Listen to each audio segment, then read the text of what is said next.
Presento Puedo a, minimizar luego, ¿no? sí, Esto, ¿no? os presento a Matilde Muñoz, que ya la conocéis todos. Es licenciada en Filosofía y Letras en la sección de Historia del Arte por la Universidad Complutense de Madrid. Ha sido profesora de Geografía, Historia e Historia del Arte en diversos institutos de enseñanza secundaria de Madrid, el último, Santa Eugenia. Ha colaborado en numerosas actividades de formación del profesorado, entre ellas cursos sobre los maestros renacentistas y barrocos del Museo Thyssen-Bornemisza, organizado por la Fundación del Museo, y entre sus publicaciones destaca la guía de los maestros renacentistas y barrocos del museo citado anteriormente. En la UMER es una conferenciante asidua desde el año 2004. Siempre está dispuesta a compartir sus saberes con nosotros en temas muy variados, como por ejemplo, voy a citaros algunos: la imagen de la Virgen a través de la pintura, la independencia hispanoamericana, la globalización, algunos de sus efectos en América Latina, el pabellón español en la exposición de París del año 37, la Escuela de Vallecas, florecimiento artístico en Madrid. Y este año, en relación con el aniversario de Picasso, le pedimos en el año 2023 que nos diese una conferencia sobre Picasso, pero claro, hablar de Picasso solamente en una hora y un poquito era muy difícil y decidimos hacer dos. Entonces, celebrar con una doble conferencia este aniversario. La conferencia de hoy es la continuación de la otra, que empezó a ver cómo era el proceso creativo de Picasso desde sus comienzos hasta los años 30, y este año, y ahora, en esta ocasión, en el mismo año, en el año 23, aunque en distinto curso, nos va a hablar de la evolución artística de Picasso desde los años 30 hasta su muerte. Y con esto, pues la recibimos con un fuerte aplauso y... Muchas gracias. Rosa, no sé si puedo poner en forma de presentación en la pantalla completa. Es que ahora se me... aquí, no veo. Sí. Bueno, pues muy buenas tardes. Gracias a la UMER por invitarme, porque digo que siempre es una cosa estimulante. Y como ha dicho, se me oye bien. No vengo en las mejores condiciones, porque vengo con un gripazo y con la voz tomada, pero se me oye bien. Bueno, que como ha dicho Rosa, que vamos a continuar la charla que dejamos interrumpida en el curso pasado. La obra de Picasso es inmensa, yo soy bastante pesadita también, y eso que solo nos limitamos a la pintura. Así, recordad que decíamos, para quienes estuvierais en la charla pasada, que la obra de Picasso, a quien le tenemos aquí en la imagen, en el año 33, que es más o menos de donde vamos a partir, que su obra resume e integra múltiples corrientes del pasado, desde los grandes maestros españoles hasta los pintores de finales del siglo XIX, y a la par que recoge las lecciones de las artes no clásicas o no europeas, como el arte negro, la estatuaria ibérica, las artes primitivas en general. También decíamos que fue capaz de hacer que estilos divergentes convivieran cómodos en su producción, en el tiempo y en el espacio. Y que era importante saber cómo este pintor, que fue un pintor revolucionario, un iconoclasta irrespetuoso, en muchos momentos de su obra se volvió hacia la tradición más clásica, hacia los grandes maestros del pasado. Aquí tenemos, por ejemplo, os iré pasando muchas imágenes que yo creo que en pintura es lo que hay que ver y lo que se nos queda más, ¿no? Al menos a mí, más allá de lo que nos cuente, ¿verdad? Aquí tenemos, por ejemplo, esta obra pues, de factura completamente clásica. O, mirad, en el año 23, entre otras muchísimas obras, 33.000 obras que están catalogadas, imaginaros, ¿no? En el año 23 es capaz de hacer esto plenamente cubista, pero a la vez esto, que es plenamente clásico. Y eso podía ser de una hora a otra, porque tuvo una producción inmensa, era un trabajador incansable. Ya sabéis que él decía, es una anécdota real o un poco de leyenda urbana, que la inspiración debía existir porque a él siempre le había pillado trabajando, un trabajador incansable hasta la muerte. En la charla anterior hicimos, como ha dicho Rosa, un repaso por distintas etapas, desde el aprendizaje académico, la etapa, el contacto con las vanguardias, la etapa azul, la etapa rosa, eso, y nos quedamos eso, en los años 30, que coinciden con este tiempo tan duro para Europa, tan duro porque es la Europa completamente polarizada entre, por un lado, los fascismos que dominaban prácticamente todo el mapa y, por otro lado, la Unión Soviética que dominaba, bueno, que era también otro totalitarismo. Entonces, y en medio de eso, pues nuestra guerra civil. Y también esta década de los años 30 fue una época muy difícil para Picasso, incluso personalmente, él lo dice así. Me imagino que estaría influido por los acontecimientos que sucedían, lógicamente, pero también por su vida personal, que es que era harto difícil. Ahora, como han hablado tanto y hemos visto tantas cosas de Picasso y de su vida íntima en este año de conmemoración, pues sabréis, por ejemplo, que el año 35, que se dice él que es el año más difícil de su vida, en un momento en que además, bueno, se incorpora esta persona a su vida, es Jaume Sabartés, un amigo al que había conocido en Barcelona, en Les Quatre Gats, aquella taberna bohemia de la que hablamos en la charla pasada, y que bueno, también está pintor, también está en París, y que va a ser su secretario personal, su hombre de confianza, su factotum, yo que sé, su confidente, todo. En este año es cuando pasa a ocupar un papel muy importante en su vida. Digo, pero mira, sí, me pareció curioso que supierais que a Jaume Sabartés se le debe la existencia del Museo Picasso en Barcelona, un museo que se abrió en el año 1963, y se abrió en el barrio gótico, en este edificio gótico también, en este palacete antiguo, con el nombre del Legado Sabartés, porque en el año 63, ¿dónde estamos? ¿Y cómo era España en ese momento? En ese momento, las autoridades españolas, sobre todo el gobierno central, rechazaban la obra de Picasso, que hoy nos podemos dar con un canto en los dientes, ¿verdad? Pero en aquel momento, bueno, pues era el comunista peligroso, tal cual, y Sabartés quería que la parte de la obra que era propiedad de él, porque le había dado Picasso y más, quedara en Barcelona, y a través del que debía ser más abierto, el alcalde de Barcelona en aquel momento, José María Porcioles, y otras personas, pues abrieron este museo, que es uno de los museos más importantes de Picasso que tenemos aquí. Bueno, se lo debemos a Sabartés. Digo que era un año, estos años, de los primeros 30 hasta casi los finales, fueron unos años difíciles, unos años en los que Picasso vive mucho en esta mansión de la Normandía, en Bois-de-Loup, un palacete, como veis. Bueno, Picasso en esta época ya era inmensamente rico, claro, y podía tener propiedades de este tamaño. Digo, esto estaba alejado de París, él quería un poco alejarse del ruido, pasaba aquí gran parte de su tiempo, y digo que fue un año... Oh, ¿esto no se ha cargado?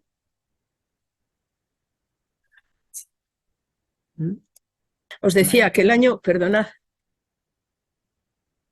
que era un año de su vida personal difícil, entre otras cosas, que estaba compartiendo su vida con estas tres mujeres. Por un lado estaba Olga Koklova, que era su mujer, con la que se había casado en el año 17. Estaba, por otro lado, Marie-Thérèse Walter. No, ¿ahora se me oye? ¿Se me oye? No he tocado nada.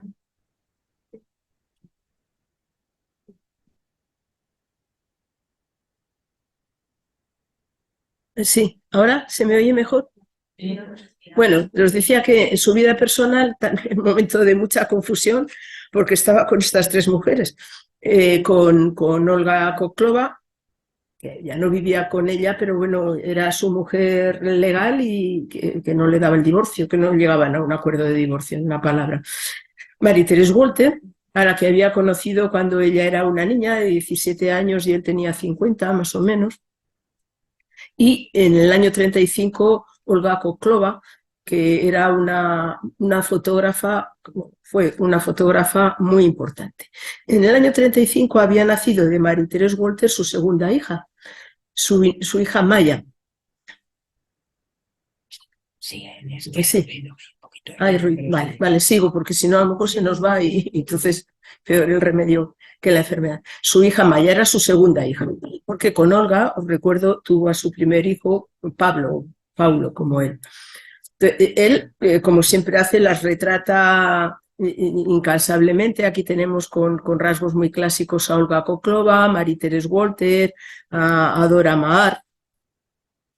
Este es un retrato que Dora Maar hace de Pablo Picasso. Bueno, yo os digo, muy buena retratista, muy buena retratista. En estos años 30, Pablo Picasso, como os decía antes, ya era un hombre poderoso, rico, célebre, o dicho de otro modo, que había hecho realidad las aspiraciones confesadas a su amigo, el fotógrafo húngaro Brassai, que le decía: no basta con el arte por el arte, el artista necesita éxito y dinero. Es decir, que Picasso aspiraba a ser una estrella, que lo era ya, aclamado por la prensa, por los focos, bajo la apariencia que, por otro lado, a él le gustaba dar de ser una persona desenfadada, al cual el éxito no le preocupaba. Bueno, eso era parte del rol que le gustaba complicar. Aquí tenemos en esta fotografía a Pablo Picasso con Dora Maar, con la fotógrafa, en la Costa Azul, y con Lee Miller, otra gran periodista. Esta mujer, Lee Miller, fue la primera que fotografió los campos de concentración cuando pudieron entrar las tropas aliadas. Os he puesto aquí varios retratos, tanto de Marie-Thérèse Walter, de la niña. A Marie-Thérèse Walter siempre la pone con unos rasgos, primero con unos colores muy alegres, con unas formas muy redondas, que para Picasso eso significaba como la paz, la armonía, igual que los colores que utiliza, y a su niña, a su hija Maya, jugando con una muñeca en el año 38. Y fijaros, sin embargo, a Dora Maar, cómo la pone con rasgos mucho más agudos, más rectos, más agresivos, en una palabra, que también estas mismas formas redondeadas y agresivas luego las veremos que él los utiliza en otras pinturas para significar, por un lado, víctima, por otro lado, agresividad. Bueno.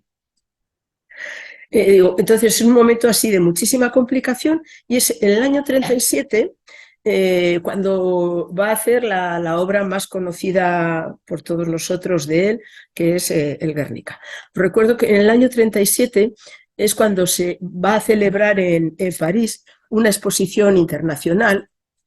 Es el segundo año de la Guerra Civil Española, y la exposición internacional estaba dedicada al trabajo, al progreso y a la paz. Y el gobierno de la República va a participar con una intención, en la exposición, ¿verdad?, con una intención política. Mirad, el gobierno, el pabellón de la República, es que ni se le ve, era tan pequeñito porque era muy sencillo. Estaba entre el pabellón de la Alemania nazi y el pabellón de la Unión Soviética, los dos grandes totalitarismos que os decía, en los que se divide en aquel momento el mundo. Bueno, pues la República Española quiere participar en esta exposición universal. ¿Por qué? Pues porque quería invocar la solidaridad del mundo libre con la causa de la República y advertir a la opinión que la guerra de España podía ser el preludio, como fue, de la guerra mundial, y también poner de manifiesto todo lo que la República había hecho en favor fundamentalmente de la cultura en los pocos años de existencia. Encargaron este pabellón a dos arquitectos muy importantes, a dos arquitectos racionalistas, a Serre y a Lacasa, y a Picasso en enero del año 37 le encargan una obra que iba a ocupar un lugar por el que todo el mundo que acudiese al pabellón de España iba a pasar, pues iba a estar colocada en el vestíbulo, y le pidieron que tuviera pues cierto acento de propaganda, que podía tener un formato gigante, como así fue. Y en este momento, Picasso, ¿qué relación tenía con la República Española? Se había definido políticamente. Mira, Dora Maar, esta fotógrafa de la que os hablaba antes, parece ser que era de ideas mucho más avanzadas que las que Picasso tenía en su momento y que influyó políticamente mucho en él. Bueno, pues Pablo Picasso estaba definido claramente a favor de la causa republicana. En septiembre del año 36, es decir, antes de la apertura del pabellón, había sido nombrado director del Museo del Prado. Era un nombramiento honorífico, porque nunca vino a España. realmente quien llevó la dirección del Museo del Prado fue el subdirector, Javier Sánchez Cantón. Pero también a finales de ese año 36, Picasso, junto con un centenar de intelectuales catalanes, había apoyado un manifiesto de denuncia de los bombardeos de Madrid de noviembre del año 36, y a comienzos del año 37 había hecho estos grabados que seguramente conocéis, que los tituló Sueño y mentira de Franco, y que iban a estar también en la Exposición Universal.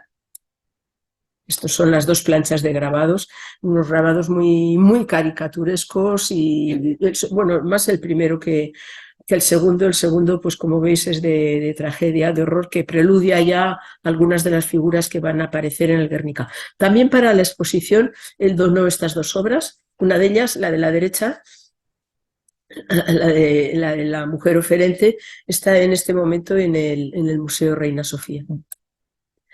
Bueno, y entonces, ¿qué es lo que hace Picasso cuando recibe el encargo? Pues es que realmente le debió coger en un momento de indefinición, no sabía qué tema abordar o qué tema hacer. Hizo algunos esbozos que podrían recordarnos a lo que tenemos aquí, que es anterior, es del año 35, un tema que para él era obsesivo, que era el tema del pintor y la modelo, el pintor y la modelo, que lo veremos después. Parece que se le ocurrió eso, desde luego poca propaganda política había en este tema, y como muy bien sabéis, fue el espanto del bombardeo de Guernica el que desató su imaginación.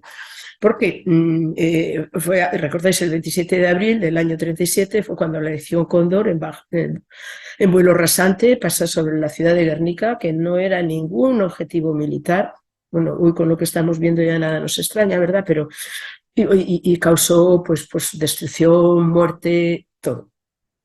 Entonces esto fue un escándalo. Esto conmovió mucho a Picasso. Se dice que Picasso pudo ir a la manifestación del 1 de mayo en París, y que el grito que se oía en París en aquel momento era Guernica, Guernica, por el horror que había sido. En todo caso, el 1 de mayo ya él vuelve y empieza a hacer los primeros esbozos de esta obra, ¿veis? Que es la que iba a estar colocada y estuvo colocada en el vestíbulo de la Exposición Internacional. ¿Se sigue hasta aquí bien el proceso? Bueno, esta es la obra que tenemos aquí, que nos puede parecer a primera vista una obra confusa. Se han hecho incluso muchos chistes a propósito de la confusión de las formas y de las imágenes. Fijaros, es una obra que no refleja un episodio concreto de la guerra, sino que es una obra que es la expresión del comienzo de una matanza apocalíptica. Todos los personajes del cuadro tienen el mismo signo, el signo de víctimas. Es algo así como una queja desesperada de los seres que sufren, es decir, es como el grito que las víctimas no pueden dar. Es la representación de la muerte en acción. Como veis, solo hay un color, que es el blanco, el negro y los tonos grises. Es decir, el color para Picasso, bueno, para todos, el color significa la vida, ¿verdad? Y bueno, pues aquí lo que triunfó fue la muerte, no cabía el color.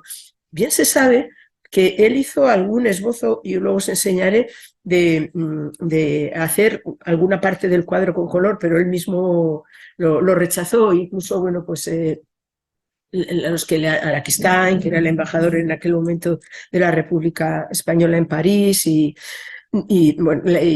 Renau, que le había encargado la obra, el director artístico, pues le dicen que prescinda del color. Desde el punto de vista formal, en esta obra se puede resumir todas las anteriores experiencias pictóricas desde Picasso, desde el realismo de la época azul, desde luego hasta formas que son casi naif, pero fundamentalmente el cubismo es la figura plana lo que marca. El tema de la violencia, que es lo que aquí está expresado, no era nuevo en la obra de Picasso. Él había hecho ya otras obras como esta que tenéis aquí. ¿Veis? En este caso es el toro el que está reventando al caballo, lo mismo que aparece en el Guernica. Y esta obra es del año 34. El Guernica, que tiene unas dimensiones colosales. Sabéis que tiene como 11 metros 11 y pico metros por 7 y pico metros, es decir, es enorme. Él, como vimos en la anterior charla, había practicado mucho con los decorados para los ballets rusos de Diaghilev, ¿verdad? Entonces, o sea, el formato grande lo manejaba, pero este era tan grande que incluso Dora Maar le tuvo que alquilar, bueno, me dio para alquilarle un taller en la calle Grandes Agustinos de París para que pudiera caber una tela semejante, porque el formato del Guernica es lienzo, óleo sobre lienzo, no es otra cosa. Bueno, digo, Picasso ya había manejado mucho estos temas de la violencia, como este que veis aquí, es decir, el toro, como os decía, reventando al caballo, es decir, es el agresor y la víctima, una idea muy recurrente en la obra de Picasso.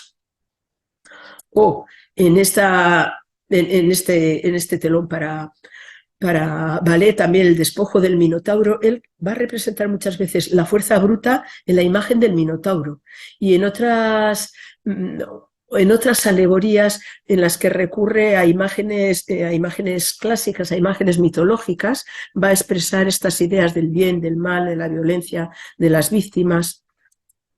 O en esta otra, mirad, fauno, caballo y pájaro. Caballo, pájaro, lo mismo que vamos a encontrar en Guernica. O mirad esta obra qué bonita, la Minotauromaquia, son unos grabados. Mirad lo que vemos aquí. ¿Veis? ¿Sí? Eso es el Minotauro. Es el Minotauro, es la fuerza bruta, pero que tiene rasgos humanos. Este Minotauro, al que la niña con la candela le va a paralizar, ¿veis? Tenemos aquí también la imagen del caballo reventado, y del vientre del caballo surge esta figura de mujer, bueno, y los otros espectadores. O aquí, hace del año 30 al año 37, toda una serie de grabados que se conocen con el nombre de la suite Volar, porque fue un marchante, Volar, el que le encargó esta serie de grabados, en los que aparecen muchas veces los mismos temas que veremos en el Guernica. Veis otra vez el Minotauro, veis aquí a la niña con el pájaro. Todos estos son más de la misma serie. O en estos, todos estos son de la serie. Fijaros qué agresivo. El Minotauro violando a una mujer, o en esta otra, el Minotauro y Maritres. Y él se representaba a sí mismo muchas veces como Minotauro. Él se reconocía como la fuerza violenta, la fuerza bruta. Minotauro bebedor, con mujeres, o todas. Todas estas pertenecen, os digo, a la serie Volar, y son los mismos temas que él va a desarrollar. Lo vemos aquí. ¿Por qué? Porque esta obra, que es tan grande, que había tardado tanto tiempo en concebirla, la va a hacer en poco más de un mes. Entonces tiene que echar mano, lógicamente, de muchos temas y de muchas cosas que él había trabajado antes. ¿Qué vemos? Aunque luego lo veamos pormenorizadamente. Mirad, de izquierda a derecha.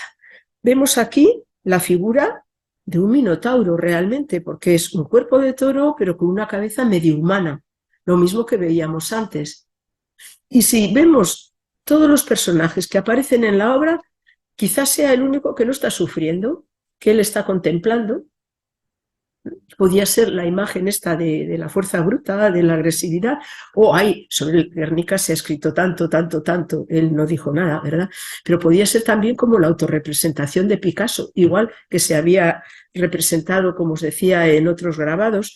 Y en ese sentido nos puede recordar un poco a las representaciones que en los grandes cuadros hicieron nuestros grandes pintores, como fue el caso de Velázquez en Las Meninas, o como fue el caso de Goya, ¿verdad?, que se autorretrataron. Y bueno, pues tenemos aquí al toro, este ser que mira, que no sufre, pero debajo del toro veis la imagen de una mujer con un niño en sus brazos, un niño muerto en sus brazos. La imagen de la cabeza de la mujer está emitiendo un grito. Tiene los ojos en forma de lágrima, como veis. Es la imagen de la piedad.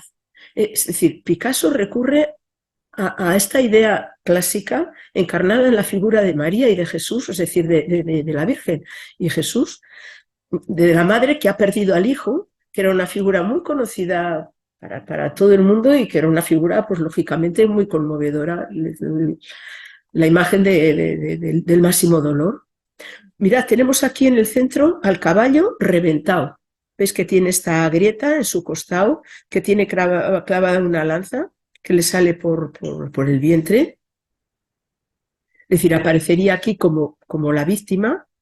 En el suelo, la única figura masculina es este guerrero, que es una especie de estatua muerta, troceada, es decir, partida, que en este brazo lleva una lanza que está partida, y de la lanza, aquí no se ve bien, pero luego os pondré una imagen, sale una flor, que se ha interpretado, bueno, pues como la idea de la esperanza después de la guerra. Es decir, si rompemos las armas, si prescindimos de la violencia, puede surgir la vida.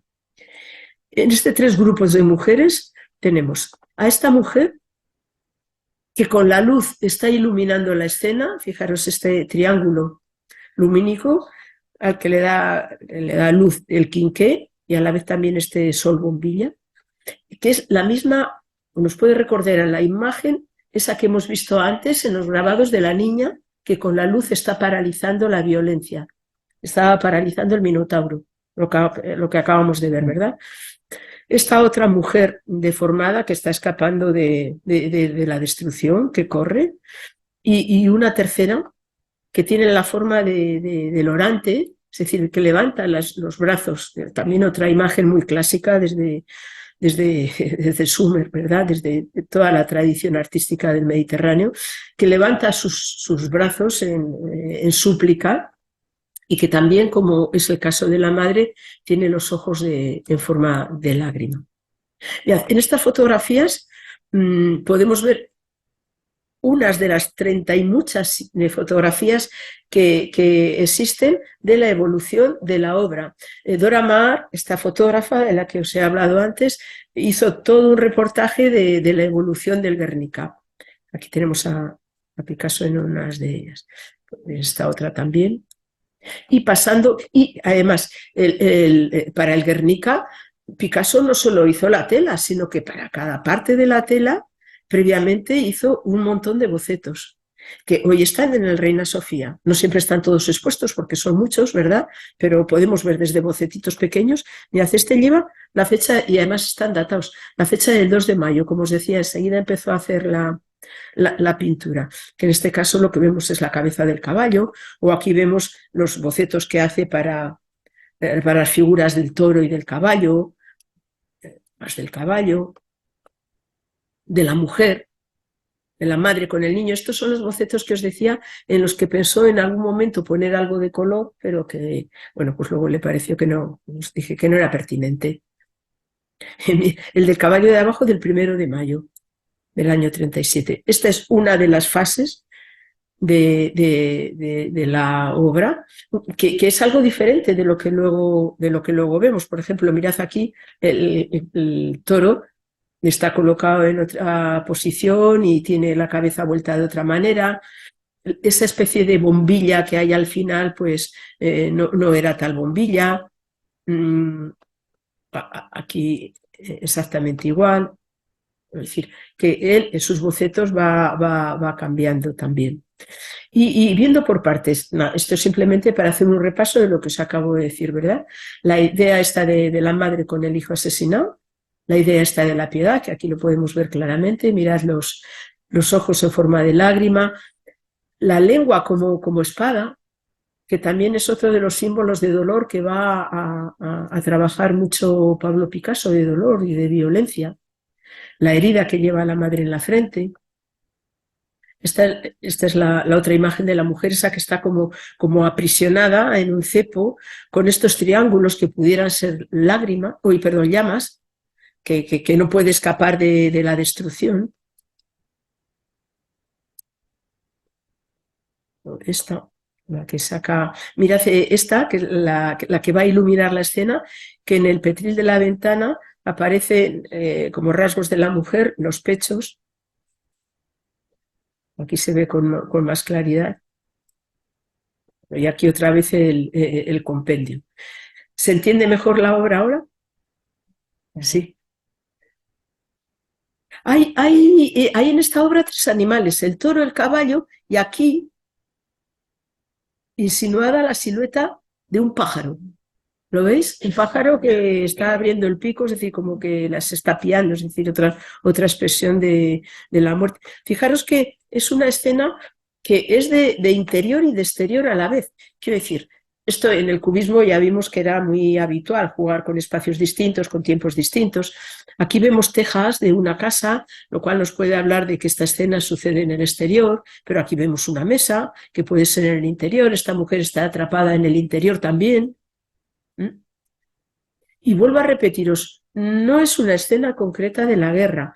No hay, no hay ningún arma de las que se utilizaron en la guerra civil, es decir, no hay tanques, no hay granadas, no hay metralletas, no hay bayonetas. ¿Qué armas hay? Pues espadas y lanzas, es decir, es como el símbolo. Se queda con la idea del símbolo. De ahí que este cuadro del Guernica se haya convertido un poco en el símbolo del antibelicismo, ¿verdad? Del grito contra la guerra, contra todo tipo de guerra. Mirad aquí esto es lienzo también, ¿eh? Uno de los lienzos que prepara para luego poner en el Guernica. Y esto es el fragmento del Guernica, lo que os decía, el caballo herido con la lanza clavada aquí, que sale por el vientre, el costado abierto. Y mirad aquí, aquí se puede ver más en detalle en el lomo del caballo. En el lomo de... A ver si puedo ver la anterior. En el lomo del caballo, veis que utiliza como símbolos de letras. ¿Veis? Sabéis que, recordad que el Picasso cubista había utilizado muchísimo el collage y el collage de periódicos, o sea que bueno, para él era un lenguaje, aunque repito, aquí todo es óleo, ¿eh? Era un lenguaje muy, muy utilizado, muy conocido, pero además puede aludir, bueno, por esta literatura, repito, que se ha hecho en torno al Guernica, que realmente él conoció la tragedia a través de los periódicos en blanco y negro, periódicos, lógicamente, con fotografías y con letras. Aquí la imagen del guerrero, el toro, ¿ves? Que es el minotauro, la madre, de nuevo. Y mirad, lo que os decía, la evolución del cuadro. Cuando ya lo está pintando, mirad, por ejemplo, aquí, lo que luego va a ser esta especie de sol, bombilla, ¿ves? Previamente no era eso, sino que era un girasol de verdad, unos puños entrelazados de los que brotaban espigas. Luego, pues luego lo quitó. Se ha especulado sobre por qué pudo hacer eso. Pues bueno, pues porque en la guerra todo es artificial, no podía haber nada natural, ¿no? La guerra no es natural, la guerra la creamos los humanos y entonces pues eso, una bombilla.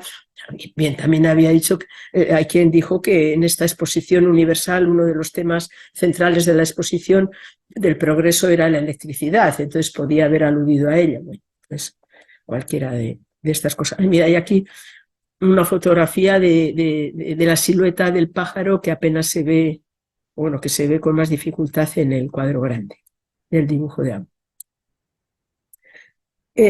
Pablo Picasso en los años, esto es del año 37, ¿verdad? En los años siguientes, es decir, en el 37, 38, 39, que termina nuestra guerra en abril, el 1 de abril, pero el 1 de septiembre está ya la Segunda Guerra Mundial.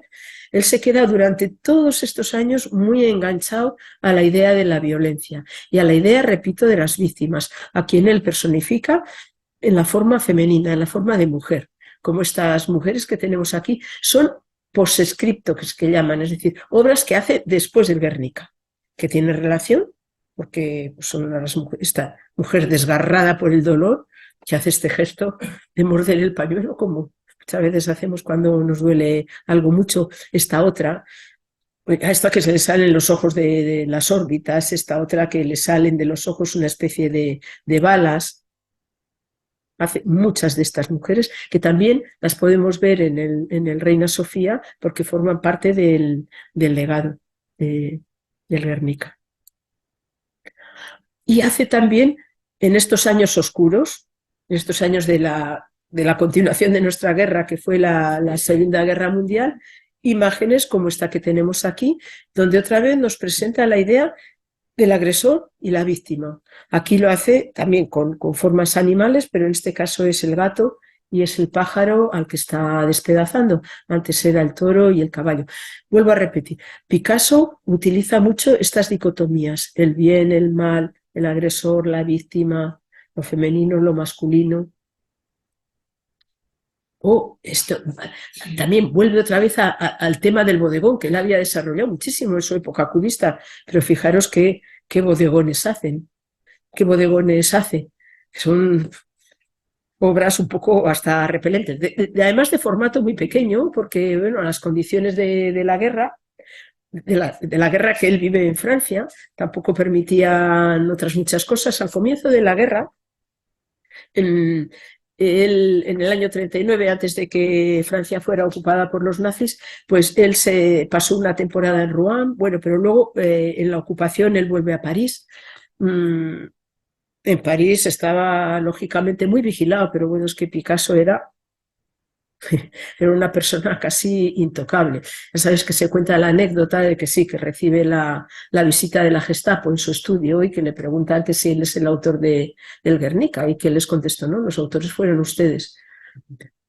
Bueno, quiero decir que él llevó una vida pues limitada en esta época, y los cuadros que hace pues son tan tristes como estos que vemos aquí, o este otro bodegón de los Congrios, fijaros.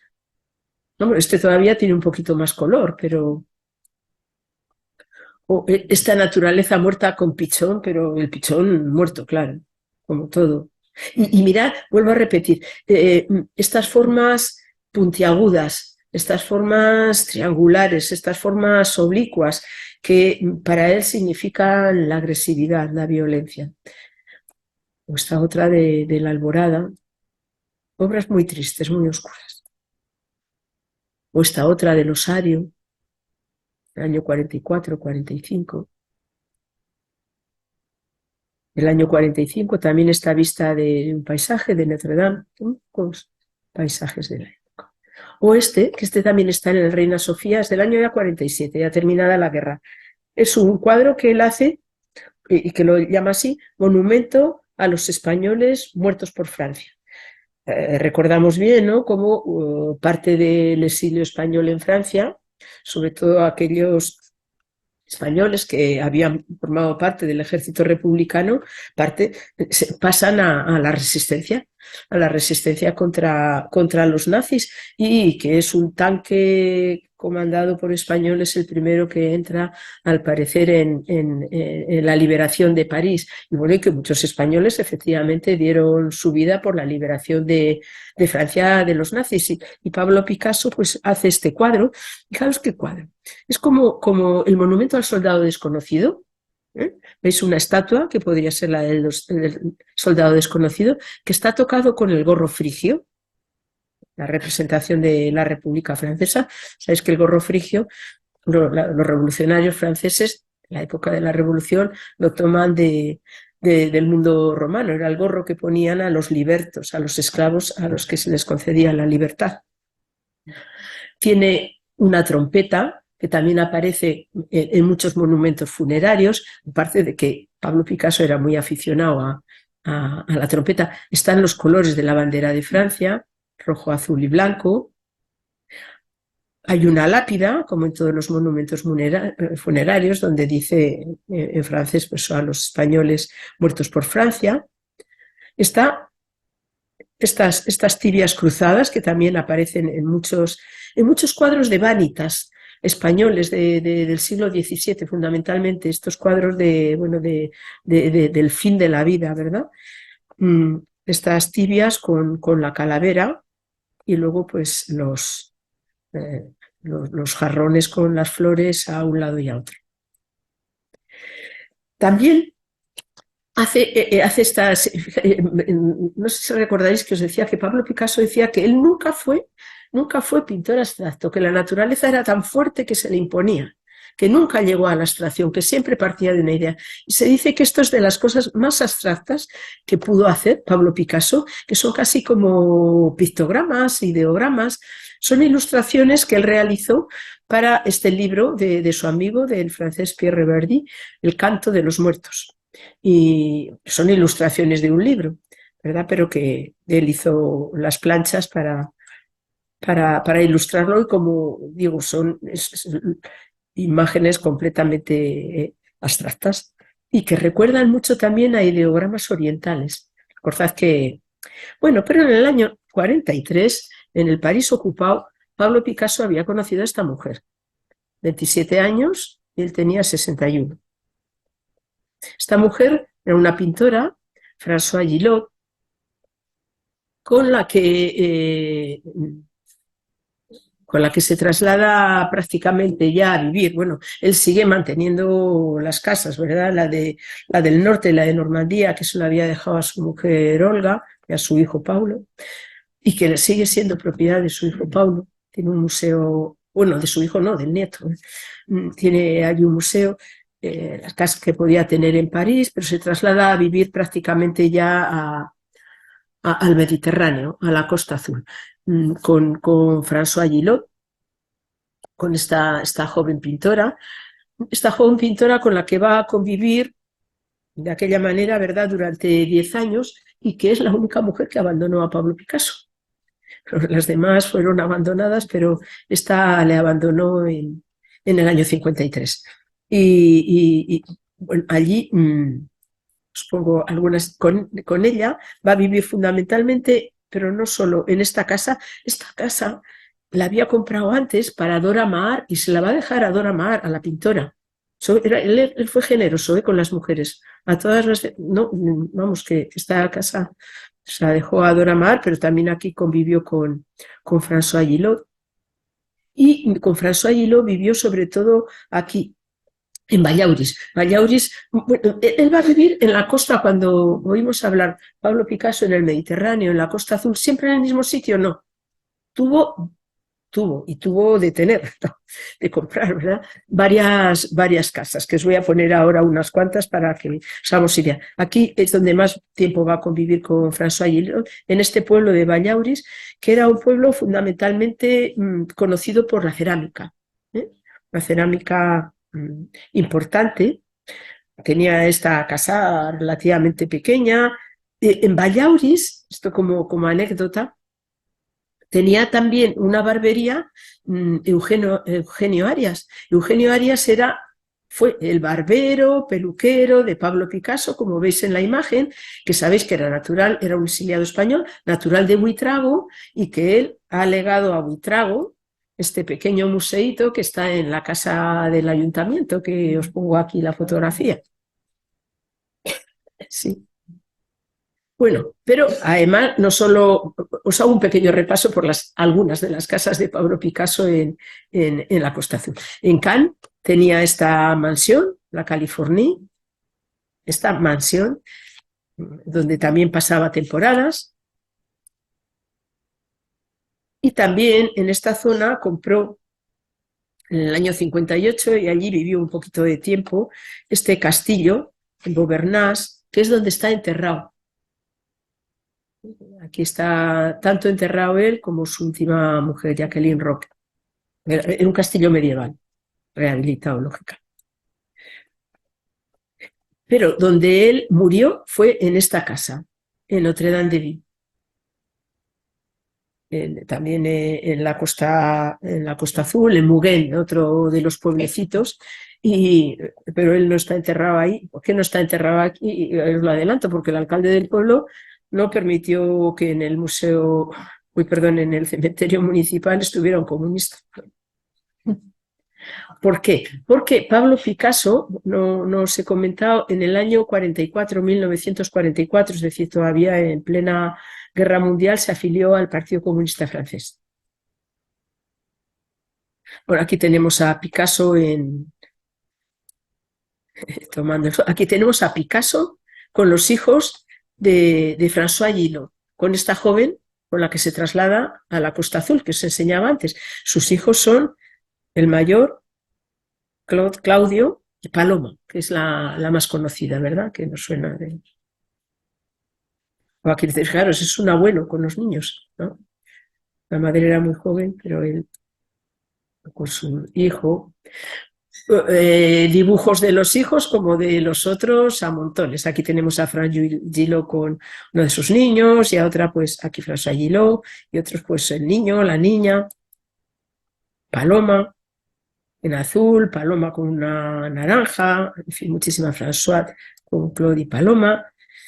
Y aquí tenemos en Vallauris, en este pueblo de la cerámica, en esa casita que hemos visto antes, que bueno, pues Pablo Picasso parece que un día le comenta a un amigo que no tenía suficiente espacio para todo lo que quería hacer. Dice, pues nada, vente a un museo arqueológico que estaba en este castillo de Antibes, para que puedas tener espacio suficiente. Y aquí va a poner él su taller durante una temporada únicamente y va a regalar, muy generoso, bueno, era muy rico y muy generoso, va a regalar para esta ciudad de Antibes las obras que durante todos esos meses, y su producción, como os he dicho, era inmensa, va a hacer aquí, y además otras.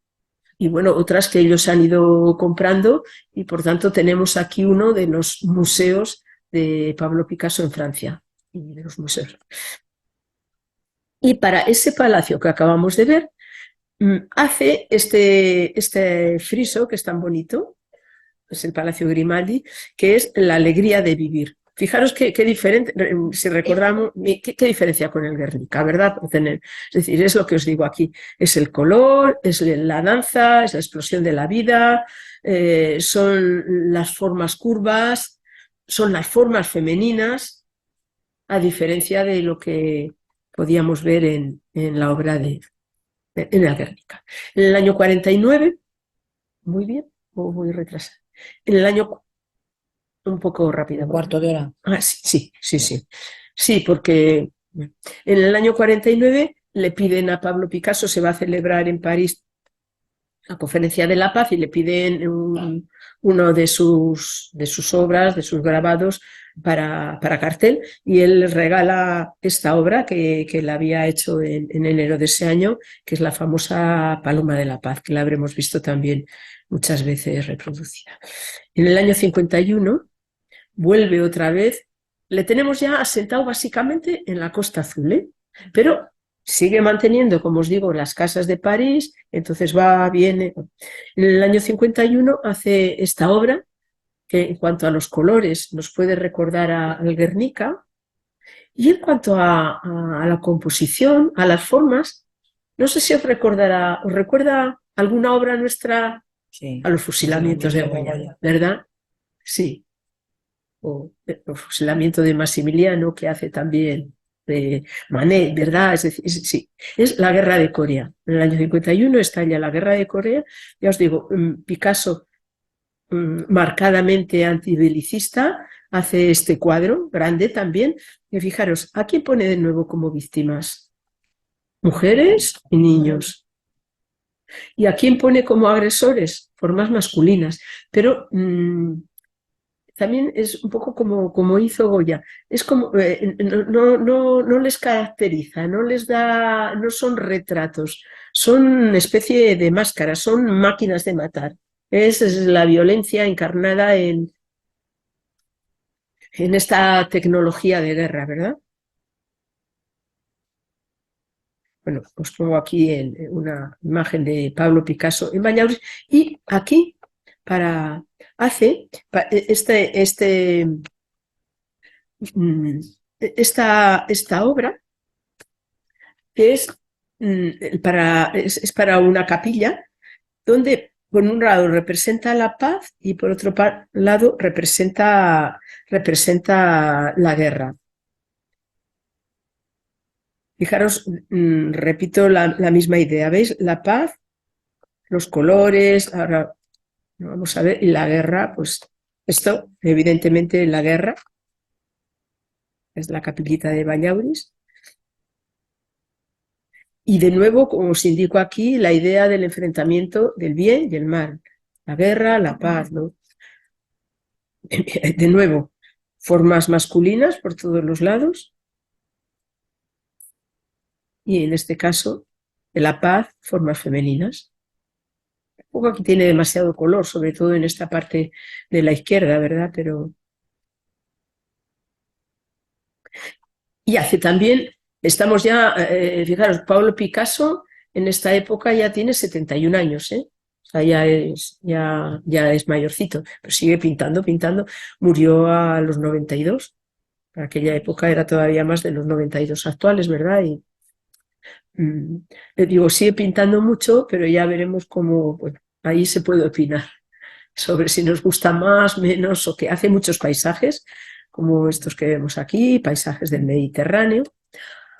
Hace de nuevo retratos. Y aquí tenemos a la última mujer. Ya os digo que François Gillot le ha abandonado en el año 53, pero en su vida ya había aparecido Jacqueline Roque. Jacqueline Roque, también muy joven. Jacqueline Roque la conoce en el taller de cerámica de Vallauris, de la ciudad donde él tenía una de las casas y donde él iba a hacer cerámica. Al horno, esto, bueno, pues ella era una joven separada de 20 años también y bueno, pues va a ser su última mujer y con ella sí que se va a casar. Con ella sí que se casa porque Olga Koklova había muerto, entonces ya estaba, ya podía casarse, ¿verdad? Olga Koklova nunca le dio el divorcio. Aquí tenemos uno de los retratos múltiples que hace a Jacqueline. Aquí le tenemos a Picasso con Jacqueline y en su taller, en uno de sus estudios, de nuevo. Y también en esta época, aparte de paisajes del Mediterráneo, como el que se enseñaba, recrea, os indico aquí, muchas obras de los grandes maestros del pasado. Evidentemente, tenemos aquí una recreación del Greco, bueno, y que le pone como la forma de un pintor, que podría ser el Greco o que podría ser Picasso, pero vamos, son las formas de... El Greco, recordáis que sí que había tenido mucha influencia sobre la obra de Picasso en su etapa azul, unas formas absolutamente diferentes y clásicas.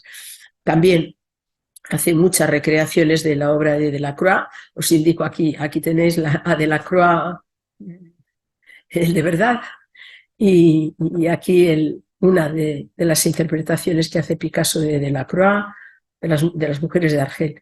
Está también el mismo. O esta, que es una interpretación de una obra de Cranach. O esta, una interpretación que hace del hombre con yelmo, de Rembrandt. O esta otra, del año 61, La merienda en el campo de Manet. ¿Os recordáis cómo es la obra de Manet? Y esto es lo que Picasso hace. Y luego, en el año 57, emprendió el ciclo de las Meninas. Montones de... Tengo por aquí el dato del número... el número de lienzos con el tema de las Meninas también recreadas. Pero fijaros aquí.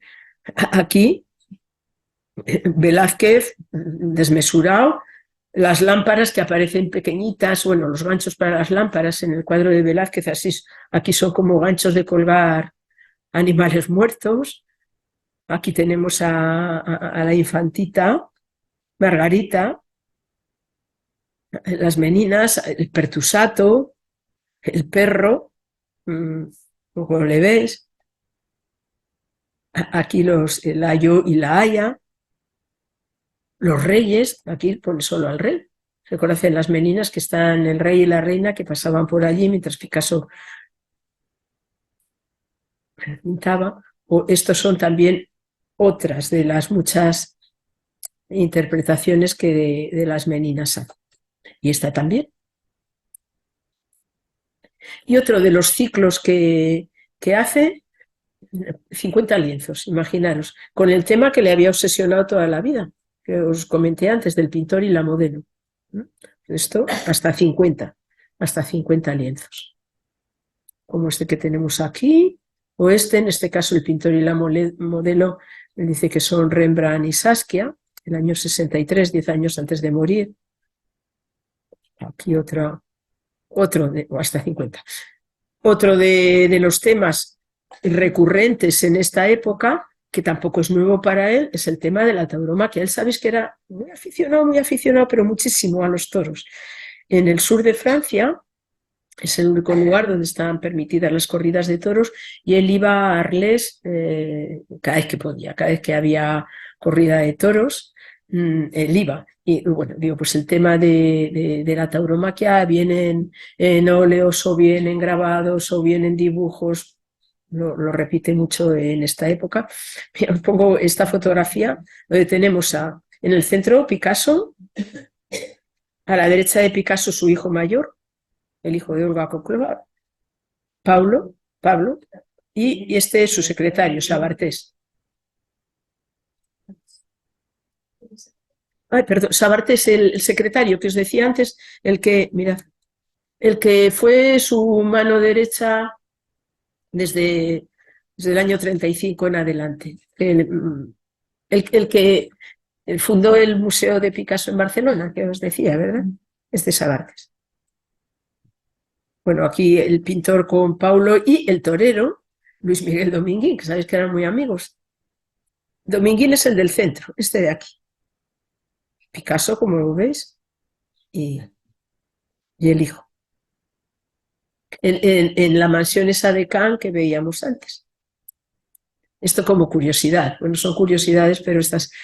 Picasso, ¿esta la reconocéis? Es Lucía Bosé. Es Lucía Bosé. Y este también lo reconoceréis. Dominguín. ¿Y a este? Es Miguel Bosé. Es que Picasso era el padrino de Miguel Bosé. Y esta Sadia Paola, ¿no?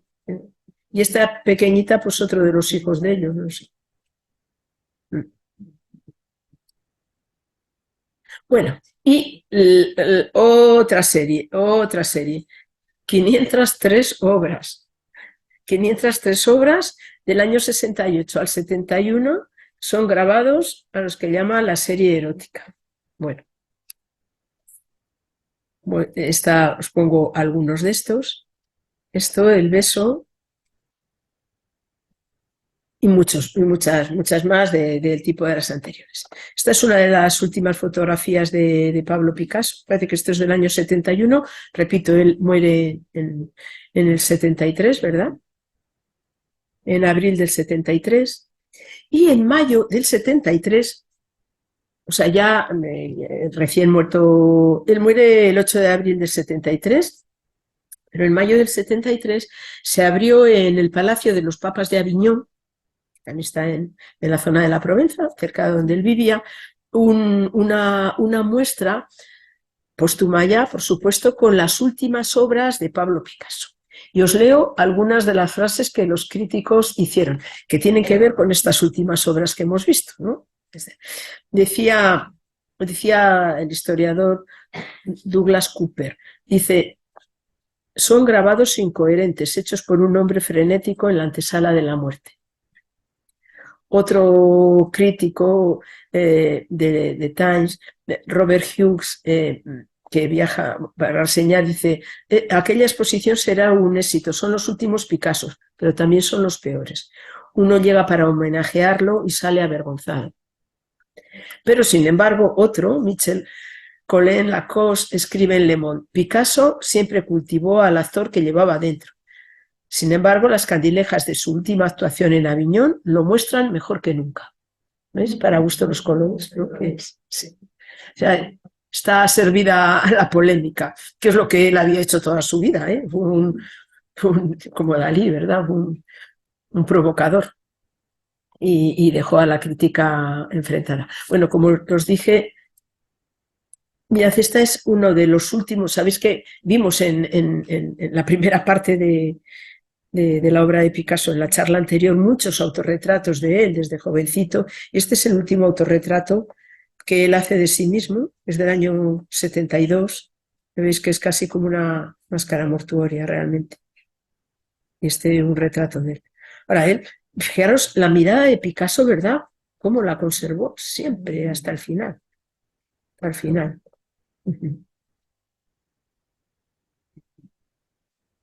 El lugar, como os dije, donde estaba enterrado, el castillo de Vallauris, que él había vivido ahí 3 años, nada más, tampoco le debía gustar especialmente, pero bueno, como no le pudieron enterrar en el pueblo donde había muerto, pues está allí.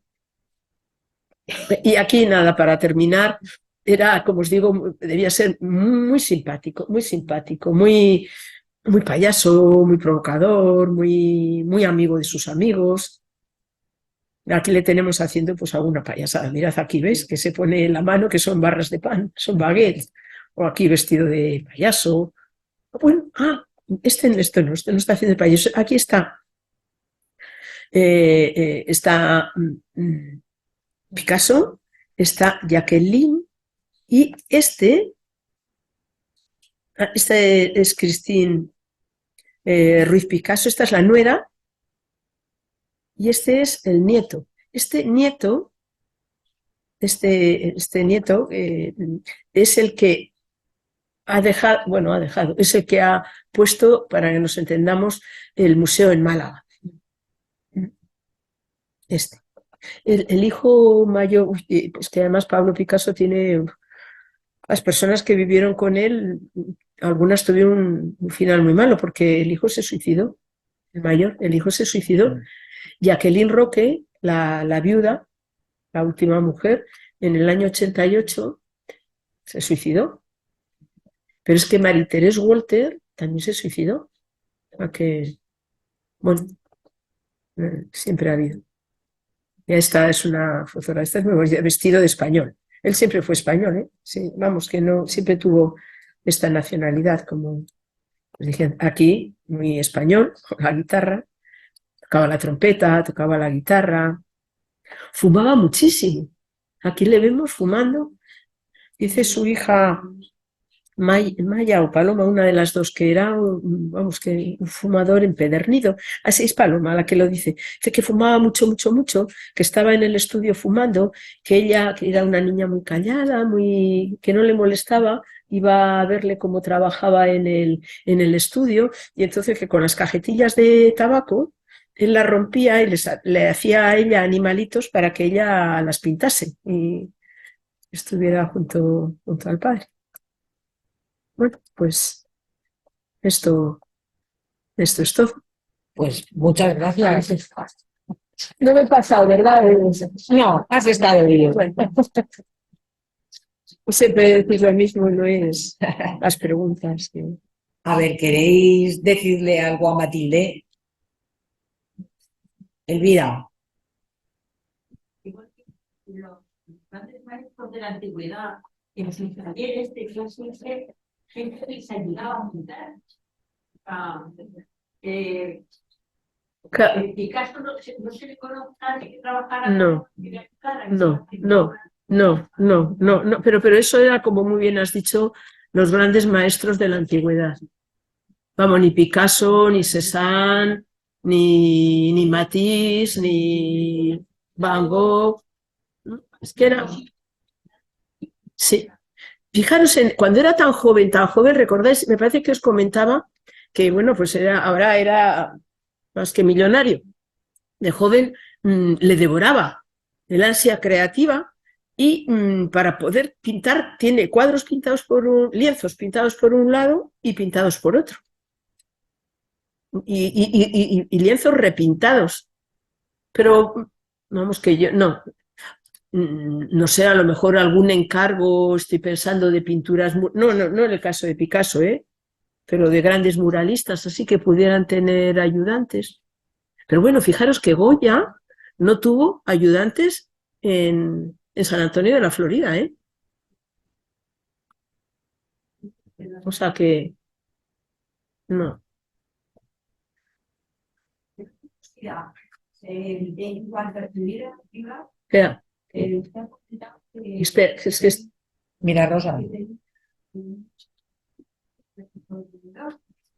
Luego he oído que hay comentarios acerca de que le trataban como un maltratador en algunos comentarios de la época. Eso Ya. que de Yo, verdad la verdad que mira, yo no, a ver, no me he parado a investigar al respecto demasiado. Bueno, y que con yo creo que tampoco, que no les ayudó para nada, que no le importaba la decisión. no sé, bueno, no puedo opinar con fundamento. Seguramente lo que has oído. Estamos hablando de hace mucho tiempo. Imagino que Picasso, como tantos otros hombres, no pondría pañales, ¿no? Lógicamente.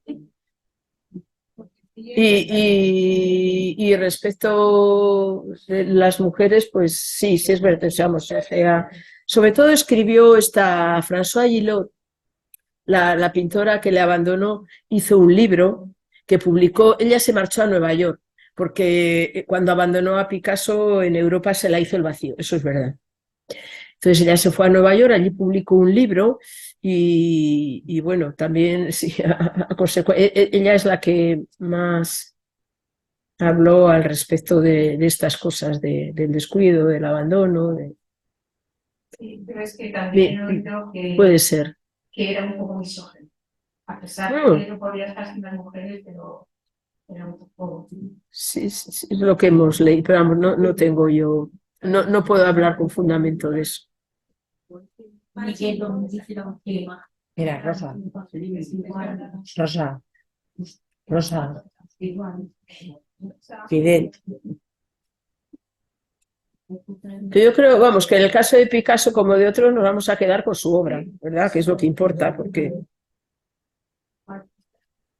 Claro. Muchas gracias.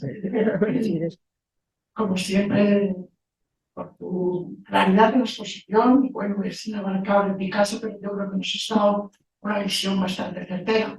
A mí me ha sorprendido lo que has dicho de su generosidad. Yo tenía una idea de que había sido tacaño en algunas ocasiones con determinadas personas, pero bueno, probablemente, pues, según quién, efectivamente.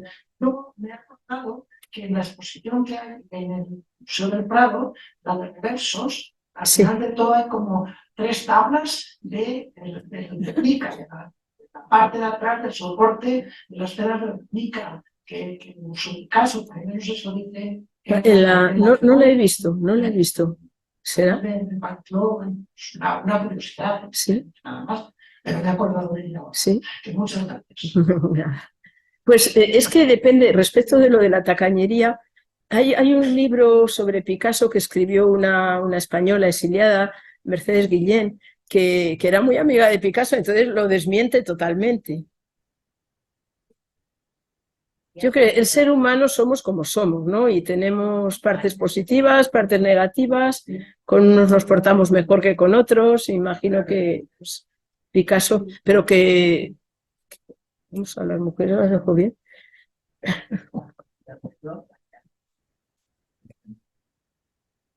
A ver, ¿estás diciendo algo, Isabel?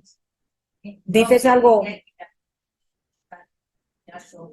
No desmentía que fuera muy tacaño, tampoco es muy fiable también. Claro. Es que... Sí, la fuente no es muy fiable.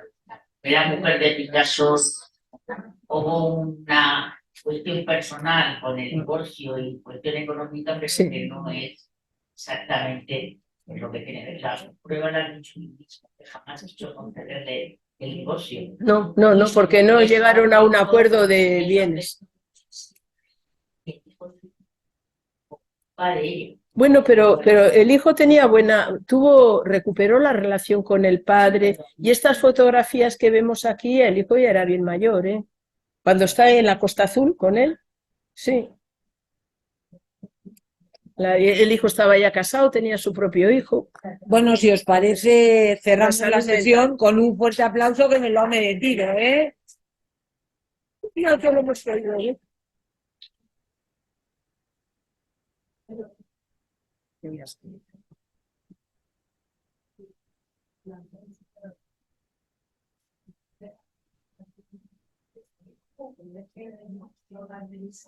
Así es que estamos por la toncaña.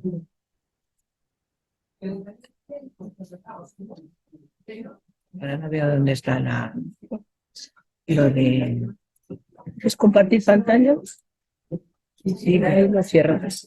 ya, pero quería dejar A de finalizar, grabar. mira. No, quiero dejar de grabar, que no sé dónde está, digamos, estamos grabando. ¿Dónde está? ¿Puedes grabar por algún sitio?